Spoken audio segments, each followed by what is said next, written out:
অনেকে শীতের সময় জ্বরের কারণে অথবা ঠান্ডা লাগছে, প্রচন্ড সর্দি হয়েছে, এই জন্য তিনি নামাজ পড়েন না।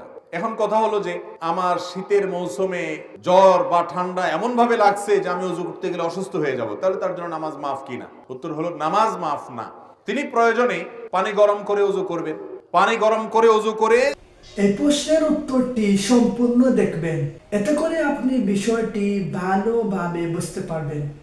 আর আপনার মতে এই প্রশ্নের উত্তরটি যাদের জানা উচিত, বোঝা উচিত, তাদেরকে অবশ্যই একটা শেয়ার দিবেন। পানি গরম করে ওযু করে যদি তিনি তার এই কষ্ট দূর করতে পারেন তাহলে ফাবিহা ওয়া নি'মা, ভালো। আর যদি না পারেন, গরম পানি করার মতো কোনো আয়োজন তার কাছে নাই, এবং এত ঠান্ডা পানি যেটা ব্যবহার করলে তার অঙ্গহানি হতে পারে, অঙ্গ অবশ হয়ে যেতে পারে, অসুস্থতা দীর্ঘস্থায়ী হয়ে যেতে পারে, কষ্ট অনেক বেশি হতে পারে, সীমাহীন হতে পারে, অসহনীয় পর্যায়ের কষ্ট হতে পারে, এরকম মনে হলে, সেরকম ঠান্ডা আমাদের দেশে খুব বেশি পড়ে না, যদি এরকম হয় তাহলে সে ব্যক্তি তায়াম্মুম করতে পারবে। তারপরেও নামাজ ত্যাগ করার সুযোগ। ইসলামের সবকিছুর বিকল্প আছে, নামাজের কোনো বিকল্প ইসলামে।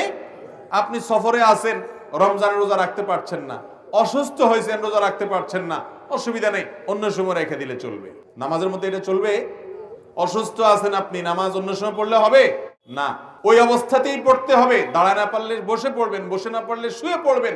আপনি নামাজ হাত নাড়াতে পারছেন না, ইশারা করে পড়বেন, কিন্তু আপনাকে পড়তে হবে। মোহতারাম হাজিরিন, সেই নামাজ আমরা অনেকে পড়ি না, অনেকে অবহেলা করি।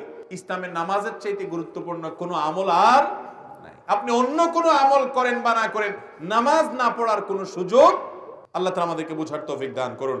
তাহলে ভাইরা আমার, 4 নম্বর মাসআলা হলো যে শীতের সময় জ্বর, ঠান্ডা, সর্দি যাই হোক না কেন, নামাজ ত্যাগ করা যাবে না, ওযু ত্যাগ করা যাবে না। প্রয়োজনে গরম পানি দিয়ে করবেন, প্রয়োজনে গরম পানির কোনো অ্যারেঞ্জমেন্ট না থাকলে আপনি তায়াম্মুম করবেন।